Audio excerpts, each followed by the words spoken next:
င်္ဂလာပါစုတိုးချန်နယ်လေးပဲလက်ကျဆိုလိုက်ပါရဲ့ဒီနေ့မှာတော့စုတိုးကမမေနဲ့ဖေဖေခလေးလေးတယောက်ကပြတ်သွားတဲ့အပိုင်းကိုလုတ်သွားဖို့ပဲဖြစ်ပါတယ်မေဟိုဘက်ကြည့်လောက်မနော်အေးသမီးရဲ့မေတို့လည်းဟိုဘက်ကြည့်လောက်မယ်အဲ့ဒီမှာ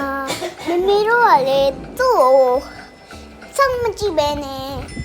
မိသွားပေါ့မိသွားမဟုတ်ပါဘူးမေ့သွားတာပေါ့သူတို့ကလည်းတူထိုင်စကားပြောနေနေမိသွားတာပေါ့အချိန်မှာပဲသမီးလေးကတယောက်တည်းဝင်နေပြီနေတဲ့တယ်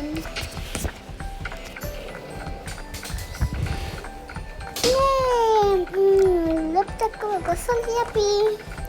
မဆောင်းနေတူတတိယရကတော့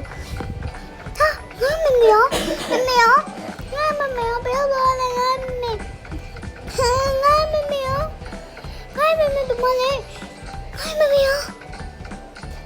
ဘမလေးအာငါမမေဘမလေး